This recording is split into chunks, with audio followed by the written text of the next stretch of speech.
پاس مہمان معظم اور اصح الکتاب بعد کتاب اللہ کے مدرس درس دینے والے استاد جس کو ہم اور آپ شیخ الحدیث کہتے ہیں، نہ جانے کتنے سالوں سے حضرت والا بخاری شریف کے درس دے رہے ہیں۔ حضرت والے کو دیکھنا ہمارے لیے باعث ثواب رکھتا ہے، کیونکہ حدیث کا درس دینے والا محدث کہلاتا ہے، اور محدث کو دیکھنا یہ عبادت کا ثواب، عبادت کا درجہ رکھتا ہے۔ تو میرے محترم بزرگوں دوستو، الحمدللہ آج ہمارے پاس ایک نہیں بلکہ دو شیخ الحدیث بیٹھے ہوئے ہیں، دو حدیث کا درس دینے والے ہمارے پاس موجود ہیں۔ یہ ہمارے اکابر ہیں، یہ ہمیں دین کے راستہ بتلانے والے ہیں، یہ ہمیں صحیح راستہ بتلائیں گے، ہمیں اور آپ کو اس پر عمل کرنا ہے، کریں گے انشاءاللہ۔ حضرت والوں کی باتوں کو دھیان سے سننا ہے اور ذہن کی میموری کے اندر اس کو فٹ کر لینا ہے، اور پھر اس پر عمل پیرا ہو رہا ہے، ہوں گے انشاءاللہ۔ اب میں بلا تاخیر جو ہمارے حجۂ آسام سے تشریف لائے ہوئے مہمان معظم حضرت اقدس مولانا و مفتی سبی احمد صاحب شیخ الحدیث مدرسہ حجۂ آسام ہے، میں حضرت والا کو اس شعر کے ساتھ دعوت دوں گا کہ یہ الگ بات یہ خاموش کھڑے رہتے ہیں، یہ الگ بات کہ یہ خاموش کھڑے رہتے ہیں، پھر بھی جو لوگ بڑے ہیں وہ بڑے رہتے ہیں۔ یہ الگ بات یہ خاموش کھڑے رہتے ہیں، پھر بھی جو لوگ بڑے ہیں وہ بڑے رہتے ہیں۔ اور ایسے اسلاف سے ملتا ہے ہمارا شجرہ، اور ایسے اسلاف سے ملتا ہے ہمارا شجرہ، جن کے جوتوں میں کئی تاج پڑے رہتے ہیں۔ الحمدللہ نحمده ونستعینه ونستغفره ونؤمن به ونتوکل علیہ ونعوذ باللہ من شرور انفسنا ومن سیئات اعمالنا، من يهده الله فلا مضل له ومن يضلله فلا هادي له، واشهد ان لا اله الا الله وحده لا شريك له، واشهد ان سيدنا ونبينا وامامنا ومولانا محمدا عبده ورسوله صلى الله تعالى عليه وعلى آله وأصحابه وذرياته وبارك وسلم تسليما كثيرا كثيرا، أما بعد، أعوذ بالله من الشيطان الرجيم، بسم الله الرحمن الرحيم، يا أيها الذين آمنوا اتقوا الله وقولوا قولا سديدا يصلح لكم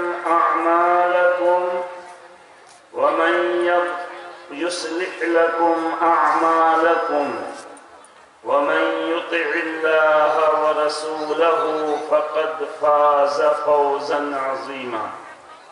وقال النبي صلى الله عليه وسلم: لا يؤمن أحدكم حتى يكون هواه تبعا لما جئت به، أو كما قال صلى الله تعالى عليه وسلم. اللهم صل وسلم وبارك على سيدنا ونبينا ومولانا كما تحب وترضى عدد ما تحب وترضى. معزز و مکرم علماء کرام، مربیان کرام، دینی بھائیوں، دوستوں، بزرگوں اور پردہ نشین ماؤں اور بہنوں، آپ کا یہ جلسہ اصلاح معاشرہ کا جلسہ ہے۔ آپ کے اسٹیج کے اوپر بڑے حروف میں لکھا ہوا ہے اصلاح معاشرہ کا جلسہ۔ معاشرہ یعنی سماج، اصلاح یعنی سدھار۔ تو یہ سماج کو سدھارنے کے لیے جلسہ ہے۔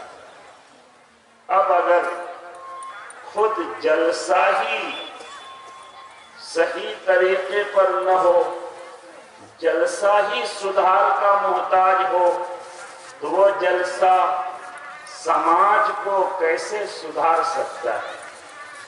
خفتہ کئے خفتہ را بیدار کنا۔ ایک آدمی خود سویا ہے تو وہ سوئے ہوئے کو کیسے جگائے گا؟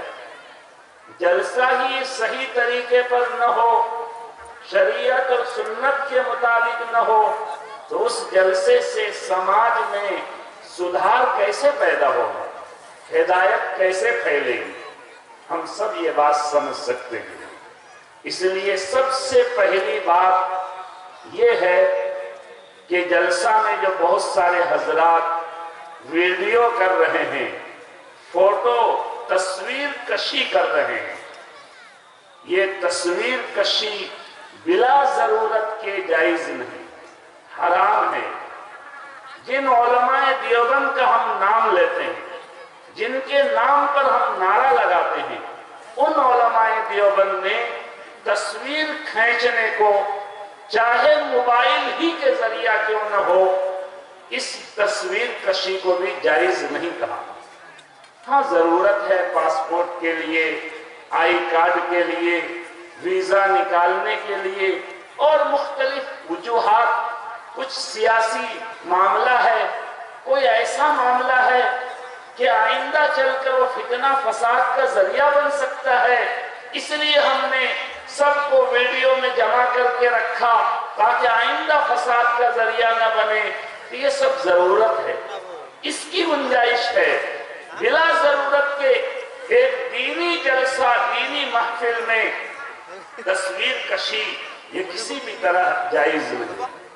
حدیث میں آتا ہے کہ تصویر کھینچنے والے پر اللہ کی بھی لعنت، رسول کی بھی لعنت اور انسانوں کی بھی لعنت۔ حدیث میں صراحتاً ہے کہ جو آدمی فوٹو اور تصویر کھینچتا ہے، اللہ ان سے کہیں گے کہ اس فوٹو اور تصویر میں جان ڈالو، جب تک وہ جان نہیں ڈالے گا اس وقت تک ان کا عذاب ختم نہیں ہوگا، اور جان آدمی ڈال نہیں سکتا۔ اس لیے سب سے پہلے میں ان حضرات سے درخواست کروں گا کہ اگر کسی کو ریکارڈنگ کرنا ہے تقریر، ریکارڈنگ کر لے، کوئی حرج نہیں، لیکن ویڈیو نہ بنائے جس میں فوٹو آئے، اس کی ہماری طرف سے اجازت نہیں۔ اگر آپ پھر بھی بنائیں تو آپ کے عمل سے میں بری ہوں، اللہ کے یہاں سب کو گواہ بنا کر برات ظاہر کرتا ہوں، اور جو ایسا کرے گا وہ اپنا عمل وہ جانے، ان کو اللہ کے یہاں جواب دینا پڑے گا۔ اس لیے کم سے کم دینی جلسوں میں ہم جس کو ہم خود حرام کہتے ہیں، حرام ہونے کا فتویٰ ہمارے پاس ہے، ہم جانتے ہیں، جس کے حرمت پر کم از کم ہمارے علماء دیوبند کا اتفاق ہے، ایسے حرام کام کے ذریعہ ہم جلسہ کو کامیاب نہیں کر سکتے۔ دوسری بات کہ ابھی حجاب کا مسئلہ پورے ملک میں اٹھا ہوا ہے، ہم سب جانتے ہیں حجاب کے لیے کیا کیا نہیں ہو رہا ہے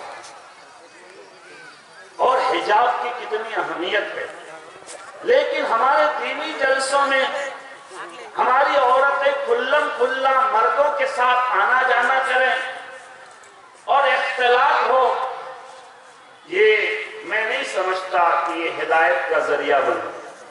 اس لیے بہت سارے ہمارے سیمانچل کے علاقے میں عورتوں کے لیے ٹائم الگ کر دیا جاتا ہے، بھائی ظہر سے مغرب تک عورتوں کا جلسہ ہوگا، اس وقت کوئی مرد نہیں ہوگا، پردے میں مقررین آ کر تقریر کر کے چلے جائیں گے۔ عورتوں کو بھی دین پہنچانا، ان کو بھی تقریر سنانا ضروری ہے۔ میں نہیں کہتا کہ ان کو تقریر نہ سنائی جائے، ان کے سامنے واعظ نہ کہا جائے، اس کے لیے ہم ٹائم الگ کر دیں، دن کا ٹائم عورتوں کے لیے کر دیں، مغرب سے اخیر تک جو ہے رات کا جو ٹائم ہے یہ ہم مردوں کے لیے کر دیں. اس لیے جتنے ذمہ دار حضرات یہاں ہیں ان کو چاہیے آئندہ جلسوں میں اس بات کا خیال رکھیں کہ مرد اور عورت کا جلسہ ایک ساتھ ہو، آنا جانا ایک ساتھ ہو، اختلاط ہو، یہ صحیح نہیں. دیکھیے ہمارے نبی صلی اللہ علیہ وسلم کے زمانے میں عورتیں ہمارے نبی صلی اللہ علیہ وسلم کی مسجد میں نماز پڑھنے کے لیے آیا کرتی تھی. کچھ عورتیں گھر میں نماز پڑھتی تھی. ہمارے نبی نے عورتوں کو کہا تھا کہ تم گھر میں نماز پڑھو گے تو زیادہ ثواب ملے گا، میری مسجد میں نماز پڑھنے کا ثواب تم کو زیادہ نہیں ملے گا.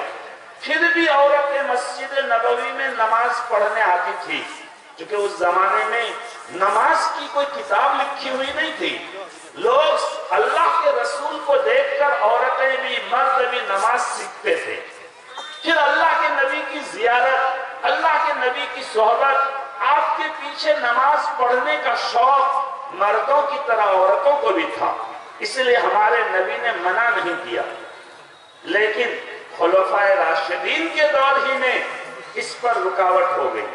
ہماری ماں عائشہ صدیقہ رضی اللہ عنہا خود فرماتی ہیں، بخاری شریف میں حدیث ہے کہ اب عورتوں کا جو مزاج بدل گیا، جس طرح عورتیں بن سنور کر گھروں سے نکل رہی ہیں، اگر نبی کے زمانے میں یہ حال ہوتا تو اللہ کے رسول مسجد میں عورتوں کو آنے سے روک دیتے.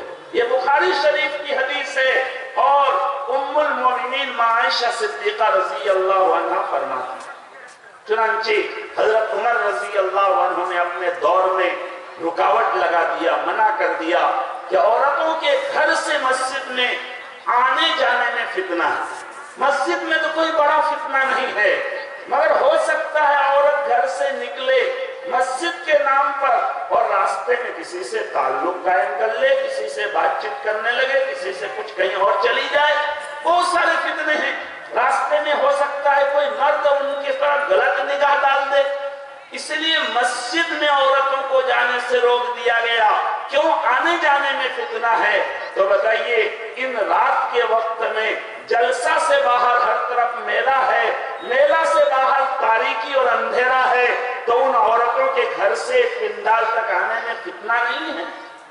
اس لیے یہ جو مخلوط جلسے ہوتے ہیں، بیچ میں ایک پردہ لگا دیتے ہیں، چلیے یہ ٹھیک ہے پردہ کے اندر مائیں بہنیں ہیں، اس لیے یہاں کوئی حرج نہیں ہے، لیکن آنے جانے میں عورتوں مردوں کا اختلاط ہوتا ہے.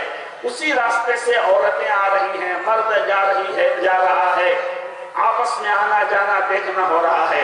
یہ بالکل جائز نہیں ہے، یہ بے حجابی ہے.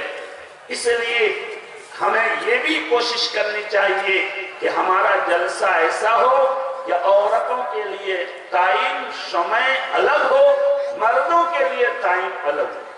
جیسے ظہر سے مغرب تک ہم صرف عورتوں کے لیے ٹائم رکھیں اور رات کا ٹائم ہم مردوں کے لیے رکھیں. اس لیے کہ عورتوں کے کچھ مسائل الگ ہیں. عورتوں کو اگر آپ شوہر کی خدمت کی ترغیب دیں گے تو وہ شوہر کو سنانے کی ضرورت نہیں. شوہر کو عورتوں کا حق بتائیں گے تو وہ عورت کو سنانے کی ضرورت نہیں، ورنہ بہت مرتبہ ریاکشن ہو جاتا ہے کہ آپ نے مردوں کو فضیلت یا عورتوں کے ساتھ خیر خواہی، نرمی، اچھے سلوک کی ترغیب دی، اب اسی کو وہ عورت دلیل بنا لی. وہ ان پر کیا حق ہے وہ بھول گئی اور آپ پر کیا حق ہے وہ یاد کر کے کپڑے میں باندھ کر گھر لے گئی. کبھی اس کا الٹا ہوتا ہے کہ مرد جو ہے عورت کو جو نصیحت کی گئی کہ تمہارے اوپر شوہر کی کتنی بڑی خدمت ہے، شوہر کے کیا کیا حقوق ہیں، عورت تو اس کو یاد نہیں رکھی مگر مرد اس کو پورا ریپیٹ کیا، یاد کیا اور ہر دن وہ اپنا حق سنا رہا ہے، لیکن ان پر کیا حق ہے وہ ان کو نہیں معلوم. اسی لیے عورتوں کا پروگرام الگ ٹائم میں ہونا چاہیے، مردوں کا پروگرام الگ ٹائم میں ہونا چاہیے. تیسری بات کہ ہم سب مسلمان ہیں، اسلام ہمارا دھرم اور مذہب ہے. اللہ نے ہماری عزت اسلام میں رکھی ہے، اللہ نے ہماری حفاظت اسلام میں رکھی ہے۔ دیکھیے اسلام قیامت تک باقی رہے گا۔ جب اسلام ختم ہو جائے گا تو دنیا بھی ختم ہو جائے گا، اسلام ختم ہو جائے گا تو سورج چاند کا نکلنا بھی ختم ہو جائے گا، اسلام ختم دنیا نیست و نابود۔ چنانچہ حدیث میں ہے کہ جب تک اللہ اللہ کہنے والا دنیا میں رہے گا اللہ اس دنیا کو باقی رکھیں گے، اور اللہ اللہ کہنے والے اسی وقت تک رہیں گے جب ان کو معلوم ہوگا کہ اللہ کون ہے، اللہ کا کیا حق ہے، اللہ کے ذکر کا کیا فائدہ ہے۔ اور یہ اسی وقت معلوم ہوگا جب ایک آدمی مسلمان ہو، اسلام کی تعلیم سے وہ واقف ہو۔ اس لیے اللہ نے قرآن کی حفاظت کا، اسلام کی حفاظت کا، دین محمدی کے حفاظت کا وعدہ کیا ہے، یہ قیامت تک باقی رہے گا۔ اب اگر ہم اپنی حفاظت چاہتے ہیں، اپنے آپ کو بھی عزت کے ساتھ باقی رکھنا چاہتے ہیں، تو ہمارے لیے ضروری ہے کہ سر سے پاؤں تک ہم اسلام میں چھپ جائیں، اسلام ہماری زندگی کے ہر شعبے میں آ جائے۔ یہ نہیں کہ مسجد میں تو ہم مسلمان، مسجد سے باہر ہم اسلام کو جو ہے بس مسجد ہی میں چھوڑ کے آ گئے۔ نہیں، حضرت عمر رضی اللہ عنہ نے مدینہ منورہ میں اعلان کیا تھا کہ جن کو دین کے مسائل معلوم نہ ہوں وہ مدینہ منورہ میں کوئی دکان نہ کھولے۔ آپ اس زمانے کے اعتبار سے سمجھیے کہ جو کم از کم بہشتی زیور نہ پڑھے ان کے لیے کسی دکان کے کھولنے کی اجازت نہیں، کسی کاروبار کے کرنے کی اجازت نہیں۔ دیکھیے بازار میں، مارکیٹ میں بھی دین کو زندہ کیا کہ آدمی کے لیے ضروری ہے کہ دکانداری، کاروبار، خریدنا بیچنا شریعت کے مطابق کرے، اسلام کے مطابق کرے۔ اللہ کے نبی نے صرف مسجد میں اسلام کو زندہ نہیں کیا، ہر گوشے میں اسلام کو زندہ کیا۔ اس لیے اسلام ایک جامع مذہب ہے، ہر جگہ اسلام کی تعلیم ہے، یہاں تک کہ پیشاب کرنے کا طریقہ بھی ہمارے نبی نے بتایا۔ استنجا خانہ میں جانا ہے تو کیا پڑھ کے جانا ہے، بیٹھنا ہے تو کس طرح بیٹھنا ہے۔ استنجا کرنے کے بعد اگر آپ ڈھیلا استعمال کر رہے ہیں، پانی استعمال کر رہے ہیں، کس ہاتھ سے آپ کو ڈھیلا پکڑنا ہے، کس ہاتھ سے آپ کو لوٹا پکڑنا ہے، اور کس ہاتھ سے آپ کے عضو پکڑ کے صفائی کرنی ہے، ہمارے نبی نے یہ بھی بتایا۔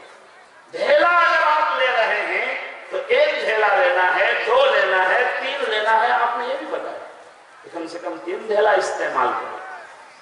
اور اس سے آگے کیا ہوگا کہ میاں بیوی اگر آپس میں میل ملاقات کرے جو ہر انسان کے، ہر حیوان میں ہوتا ہے، یہ جنسی خواہش کی تکمیل اسلام میں انسانوں میں نکاح شادی بیاہ کے ذریعہ، جانوروں میں عام طور سے شادی بیاہ کا کوئی معاملہ نہیں ہوتا، لیکن یہ خواہش، یہ طریقہ ہر جگہ، ہر انسان میں، ہر حیوان میں پایا جاتا ہے۔ لیکن ہمارے نبی نے وہاں کے لیے بھی دعا بتائی، وہاں کے لیے بھی طریقہ بتایا، تو بتائیے کون سی جگہ چھوٹی ہوئی ہوگی؟ اس لیے اسلام صرف نماز، روزے، حج، زکوٰۃ کا نام نہیں۔ آج ہماری یہ بہت بڑی بھول ہے کہ ہم سمجھتے ہیں کہ ہم نماز پڑھ رہے ہیں تو ہم کامل مسلمان، جنت تو ٹھیکیداری میں ہم کو ملے گی، جو ہے کچھ کرنے کی ضرورت نہیں۔ نماز تو پڑھنا ہی پڑھنا ہے، اسلام کی بنیاد ہے، نماز ایمان کی علامت اور نشانی ہے۔ نماز نہیں تو مسلمان نہیں، مگر نماز کل اسلام اور پورا دین نہیں۔ روزہ ہے، یہ اسلام کا ایک بنیادی رکن ہے۔ مالدار ہے، زکوٰۃ دینا اسلام کا بنیادی رکن ہے۔ اور بڑے مالدار ہیں تو حج کرنا، مکہ جانا، مدینہ منورہ کی زیارت کر کے آنا، حاجی لوگ کر کے آتے ہیں، یہ کرنا ہے، لیکن یہ پورا اسلام نہیں ہے۔ اس کے علاوہ ہماری زندگی میں جو ہمارا لین دین کا معاملہ ہے، اس میں بھی اسلام کی تعلیمات موجود ہیں۔ مثلا کسی کا انتقال ہو گیا، کوئی مر گیا، علماء کرام جانتے ہیں کہ ان کے مال سے سب سے پہلا کام تو کیا جائے گا کفن دفن کا، کہ ان کے پیسے سے کفن خریدو، بانس خرید کر لاؤ، قبر کھودنے والے کو پیسے دو۔ سب سے پہلا کام ان کے ترکہ اور جو وہ مال چھوڑا ہے، مال متروکہ سے ان کے تجہیز و تکفین کا انتظام ہوگا۔ اس کے بعد دوسرے نمبر پر ان کا دین ادا کیا جائے گا۔ یہ نہیں کہا گیا کہ دوسرے نمبر پر 3 دن میں قل پڑھو، 10 دن میں جو ہے رشتہ داروں کو بلا کر کھانا کھلاؤ، 40 دن میں ایک دم بڑی شرنی کرو، دیگ چڑھا کر اور جانور ذبح کر کے پورے رشتہ داروں کو بلا کر جو ہے فاتحہ کرو، پکنک مناؤ۔ یہ نہیں کہا گیا۔ کہا گیا کہ سب سے پہلا کام کفن دفن کے بعد میت کے مال سے میت کا دین ادا کرنا ہے، قرض ادا کرنا ہے۔ ہمارے نبی صلی اللہ علیہ وسلم کے متعلق بخاری شریف میں اور دوسری حدیث کی کتابوں میں ہے کہ کوئی جنازہ اگر لایا جاتا، ہمارے آقا کو بتلایا جاتا یا رسول اللہ جنازہ رکھا ہوا ہے، تشریف لے چلیے، جنازہ کی نماز پڑھا دیجئے، تو ہمارے نبی پہلا سوال کرتے کہ بھائی اس مردے پر، اس میت پر کوئی دین تو نہیں ہے، کوئی قرض تو نہیں ہے؟ خدا کی قسم میری معلومات میں ایک حدیث میں بھی یہ نہیں ہے کہ ہمارے نبی نے کبھی یہ پوچھا ہو کہ اس مرنے والے پر کوئی نماز تو نہیں ہے، کوئی روزہ تو نہیں ہے۔ یہ آپ نے کبھی نہیں پوچھا۔ اگر پوچھا تو پوچھا کہ ان پر کوئی دین تو نہیں ہے، کوئی قرض تو نہیں ہے۔ اگر بتایا گیا کہ ہاں دین ہے، آپ نے معلوم کیا کہ ترکہ کتنا چھوڑا، اس سے دین ادا ہو جائے گا کہ ہاں ادا ہو جائے گا، تو آپ جنازہ کی نماز پڑھا دیتے۔ اگر آپ کو بتایا جاتا کہ یا رسول اللہ دین زیادہ ہے اور ترکہ کم ہے، جتنا مال چھوڑا، جتنی زمین چھوڑی، جتنا بینک بیلنس جو ہے چھوڑا ہے، اس سے زیادہ لوگوں کا پونا اور قرض ان کے اوپر ہے، تو ہمارے آقا و مولا رحمت للعالمین نبی، حسن سلوک کے اعلیٰ معیار پر فائز ہونے والا نبی، وہ نبی جس نبی کو جو ہے اسلام کا، رسول کا، امت کا سب سے بڑا دشمن عبداللہ ابن ابی ابن سلول کے مرنے پر جب ان کے مخلص مومن بیٹے نے نبی سے درخواست کی، یا رسول اللہ میرا ابا تو کیا تھا آپ جانتے ہیں، آپ کو کتنا ستایا، اسلام کو کتنا نقصان پہنچایا، لیکن یا رسول اللہ تھا میرا باپ، میرے دل میں یہ تمنا ہے کہ آپ جنازہ کی نماز پڑھا دیں، ہو سکتا ہے آپ کی نماز پڑھانے کی وجہ سے ان کی شرارتوں کو اللہ معاف کر دے، انہوں نے جو کوتاہیاں کی ہیں، جو گستاخیاں کی ہیں، جو اسلام کے کو نقصان پہنچایا ہے، اللہ معاف کر دے۔ اے اللہ کے رسول جنازہ کی نماز پڑھا دیجئے۔ آقا و مولا تیار ہو گئے جنازہ کی نماز پڑھانے کے لیے۔ اتنا ہی نہیں، ان کے بیٹا کو خوش کرنے کے لیے آپ اپنا کرتا بھی کفن کے لیے دے دیجئے، ان کے منہ پر لعاب مبارک بھی ڈالے۔ حضرت عمر رضی اللہ عنہ دامن پکڑ لیتے ہیں، یا رسول اللہ کیا کر رہے ہیں، یہ تو منافق تھا، اسی کمینے نے آپ کی زوجہ محترمہ، ہم سب کی ماں حضرت عائشہ صدیقہ رضی اللہ عنہ جیسی پاکیزہ جنت کے سردار عورت پر جو ہے انہوں نے تہمت لگایا تھا، جھوٹا الزام لگایا تھا، نعوذ باللہ زنا اور گندی بات کا جو ہے الزام انہوں نے لگایا تھا، آپ ان پر جنازہ کی نماز پڑھائیں گے؟ اللہ کے نبی حضرت عمر کو جھٹک دیتے ہیں کہ عمر اللہ نے مجھے منع نہیں کیا۔ کتنا زیادہ اللہ کے نبی اخلاق مند تھے، حسن خلق کیا کیا عالم تھا، لیکن وہی نبی اپنوں کے بارے پوچھ رہے ہیں کہ ان پر دین ہے تو میں جنازہ نہیں پڑھاؤں گا، تم لوگ پڑھا لو، منع کر دیتے ہیں۔ ایک صحابی حضرت ابو قتادہ رضی اللہ عنہ نے دیکھا، ہائے محروم، نبی کے ہوتے ہوئے نبی کے جنازہ سے محروم دنیا سے جائے گا، کھڑا ہوا، یا رسول اللہ ان کا جو قرض ہے، جو دین ہے وہ میرے ذمہ ہے، میں ادا